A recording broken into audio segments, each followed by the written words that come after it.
কেন কও দেখি? না, একজন আপনার কথা বলছিল তাই।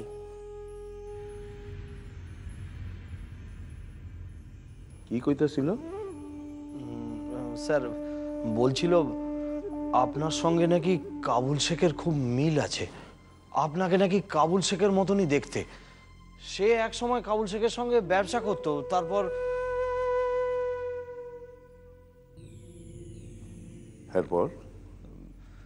তারপর স্যার সেই লোককে তার দুই বউ মিলে নাকি খুন করে ফেলে।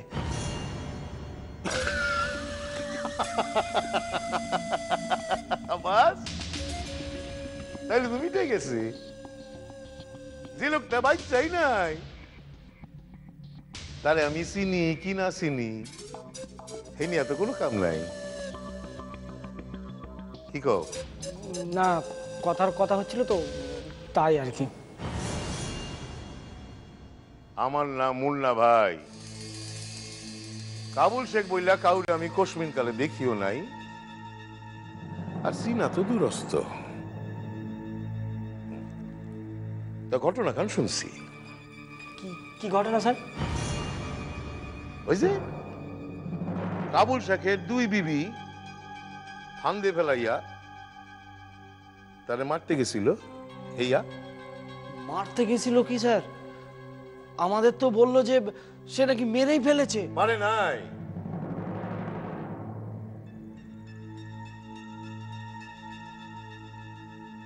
পারে নাই।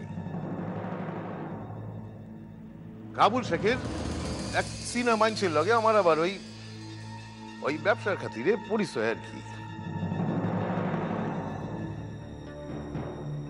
সে এখন তো দুবাইতে থাকে। তার মানে লোকটা এখনো বেঁচে আছে? ও, তার দুই বিবি তারা যে বন্দি কইরা মারতে গেছিল এইয়া ঠিকই, কিন্তু পরে শুনছি কারা যেন তার অচৈতন্য দেহটারে পাচার করবো দেখা লইয়া গেছিল। এরপর তারে ভাগারের মধ্যে ফেলা রেখা হেরায় সম্পদ দিছিল। তাই নাকি? হ, দুনিয়া শুদ্ধ সবাই জানে কাবুল শেখ মইরা গেছে, কিন্তু সে মরে নাই। কাবুল শেখরা এত সহজে মরে না। এই দুনিয়াদারিতে যা যা পাওনের সবকিছু আদায় কইরা এরপর মরে।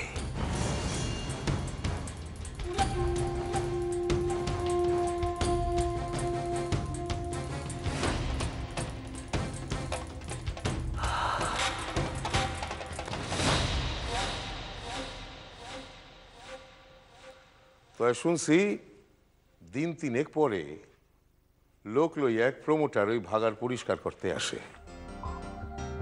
তখন এই প্রমোটারই চোখে পড়ে। সে প্রমোটার যখন দেখে কাবুল শেখ মরে নাই, এই প্রমোটারের একখান নার্সিংহোম ছিল, সেই নার্সিংহোমে চিকিৎসা করাইয়া তারে সুস্থ কইরা তোলে। কাবুল শেখ বাচ্চা যায়, কিন্তু বাঁচনের পর পুরানা মানুষজন তারে আর চিনতে পারে না। কেন স্যার? হইতে পারে সে বুঝি ভেষ বদল করছিল। স্যার আপনি এত কথা জানলেন কি করে? ওই প্রমোটার কি আপনার বন্ধু ছিল?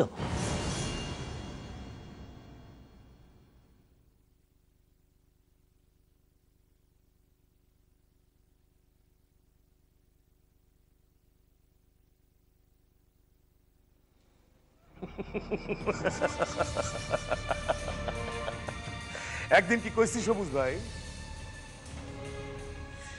কি কইছিলাম? যতটুক দরকার ততটুক আমি নিজে কম। প্রশ্ন কইরা আমার থেকে কিচ্ছু জানবার পারবা না, কোনোদিনও না। মাফ করে দেন স্যার।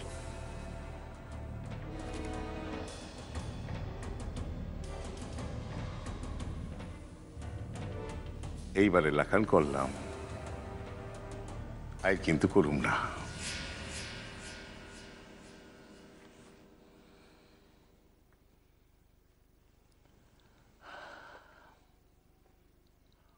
পরে শুনছি সেই প্রমোটার কাবুল শেখরে নিজের কাছে রাখে তার প্রয়োজনের জন্য। সেই মানুষের কাবুল শেখের লেখান একজন মানুষের দরকার ছিল, কারণ হেরাই তো খুন জখম নিজেরা করতে পারে না, ভাড়াটে মানুষের দরকার হয়। আর কাবুল শেখেরও বোধ হয় একখান নিশ্চিন্ত আশ্রয়ের দরকার ছিল। কিন্তু কাবুল শেখ এখন দুবাইতে কেন?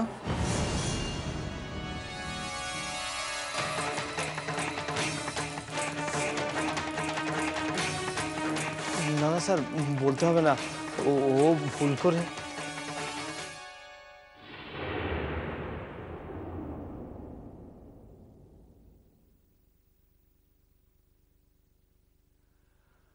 আমি যদ্দূর শুনছি কাবুল শেখের লাখান মানুষ কারুর ভাড়াটে গুন্ডা হইয়া জীবন কাটানের মানুষ না,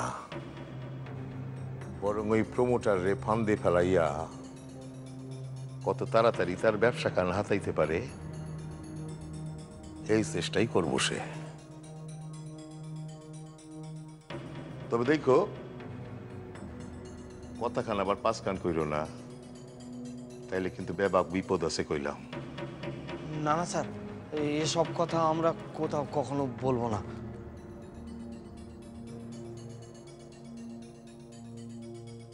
কথাখান যেন মনে থাকে।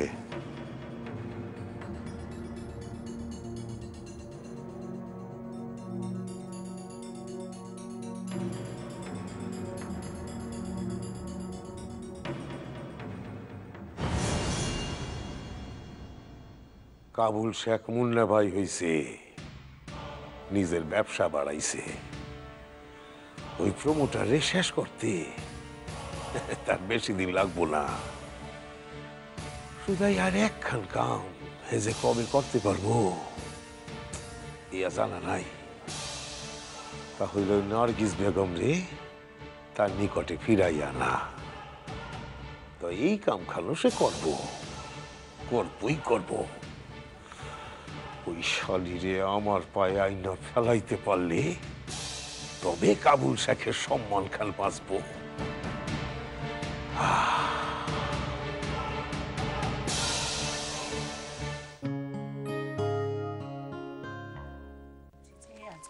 একটু বলে দে।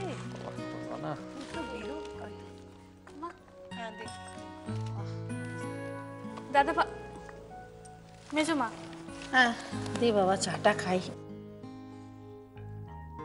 ওটা কাকে দিচ্ছিস তোতা? ছোটকা। ছোটকা কোনোদিনও কাপে চা খায়?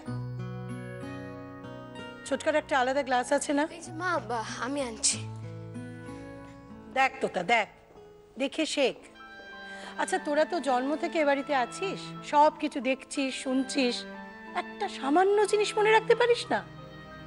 আর রঞ্জা মাত্র কটা দিন হলো আমাদের বাড়িতে এসেছে, এরই মধ্যে কে কি পরে খায় সব কিছু রপ্ত করে ফেলেছে। যেটা করবি একটু মন দিয়ে কর মা, এত ভুলে যাস কেন?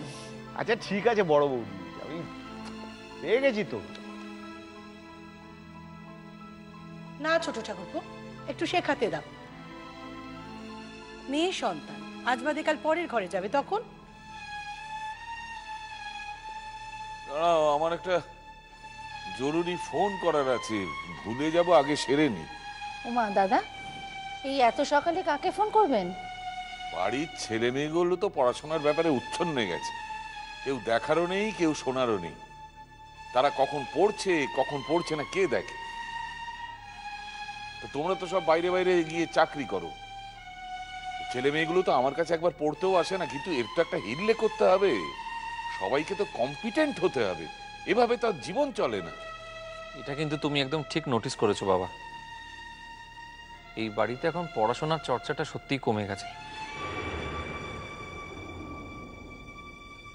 তার জায়গায় আর কি ঠাট্টা ফাজলামি সবই চলছে। দাদা ভাই, তুই কি সেদিনকার কথাটা বলছিস? দেখ সেদিন তো রঞ্জা একটু শুধু গল্প এই চুপ কর তো, মুখে মুখে একদম তর্ক করবি না।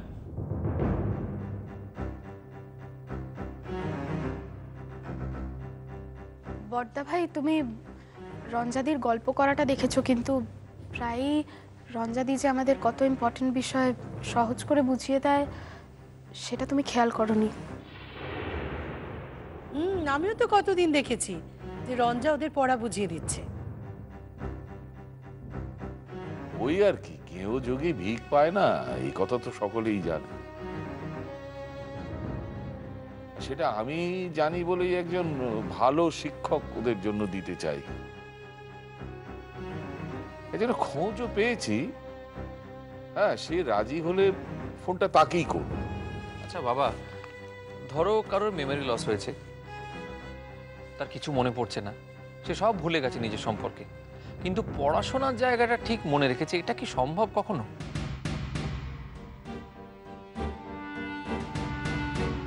দেখ সৌম্য, ডাক্তার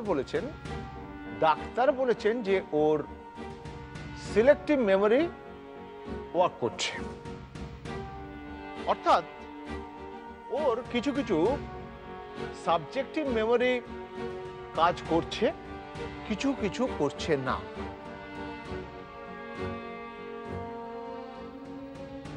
এখন তোর যদি এ ব্যাপারে অন্য কিছু প্রমাণ করার থাকে তাহলে তুই ওই ইঞ্জিনিয়ারিংটা ছেড়ে দিয়ে সাইকোলজি নিয়ে পড়াশোনা কর। ছোটকা, তাছাড়া কি বলবো বল? দেখ সৌম্য, রঞ্জার পড়াশোনা মনে আছে বলে আমাদের তো কারো কোনো অসুবিধা হচ্ছে না, অসুবিধা হচ্ছে তোর। মা, আমি রান্নাঘরে যাইতেছি। কেন, আমাদের সঙ্গে চা খা না? না না, আমি চা খাই না। না খেলেও তুমি এখানে থাকবে। তুমি বসো রঞ্জা, বসো। আমি বলছি তোমাকে, বাড়ির প্রত্যেকটা মেম্বার যখন এখানে হাজির তখন তুমি এখানেই থাকবে।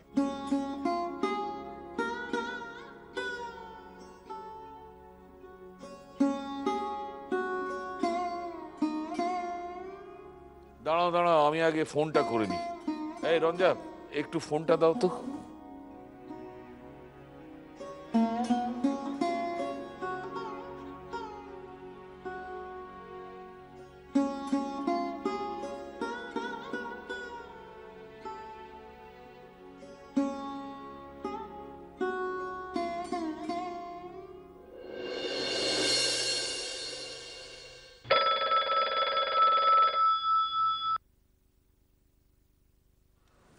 হ্যালো, আচ্ছা, আমি কি প্রফেসর সূর্য নারায়ণ চৌধুরীর সঙ্গে কথা বলছি?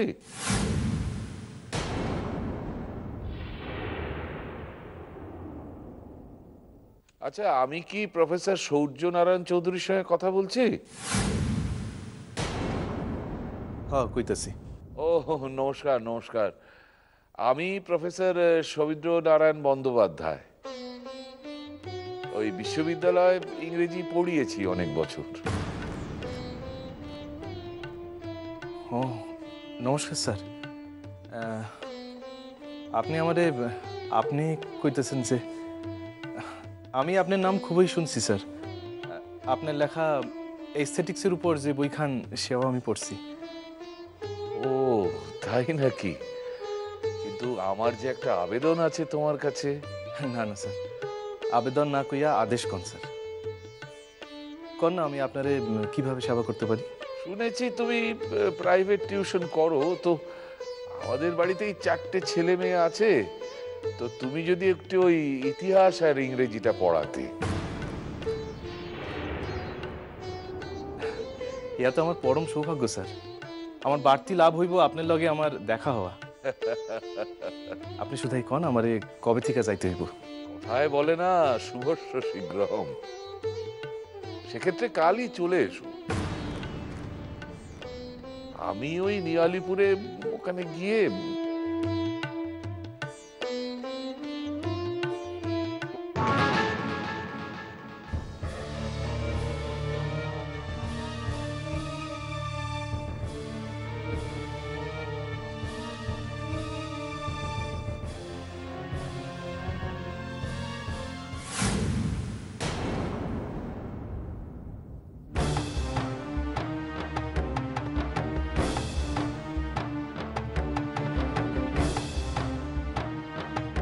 হলো? কি হলো রঞ্জা? কি হলো রে রঞ্জন, তোর শরীর খারাপ লাগছে নাকি? আচ্ছা ভাই, আমি এখন রাখছি। হ্যাঁ,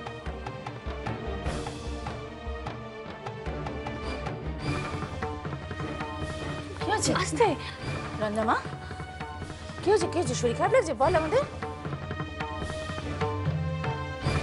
কেন, কি হয়েছে? দেখুন না দাদা, বুঝতে পারছি না, কিন্তু চোখ মুখের অবস্থা দেখুন, মনে হচ্ছে খুব শরীর খারাপ লাগছে। কি রে মা, কি হলো? রঞ্জা, এই রঞ্জা একটু ঘরে গিয়ে শোবে। জিজ্ঞেস করো, ভালো করে জিজ্ঞেস করো। বলা তো যায় না, ওর হয়তো পুরনো স্মৃতি মনে পড়ে গেল।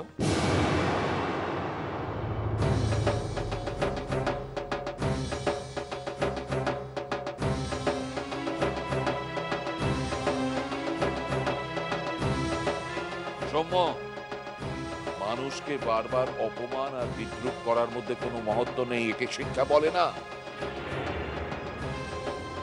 ওই মেয়েটাকে তুমি বারবার চরম অপমান করছো, এতে তুমি নিজের কাছেই নিজে ছোট হচ্ছ। নিজেকে শোধরাবার সময় এসেছে তোমার।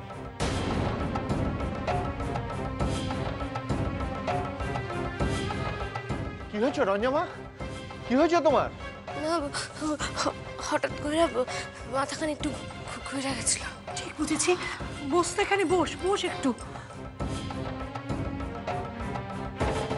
হায় আল্লাহ, আমি এখন কি করি? কি করি আমি এখন?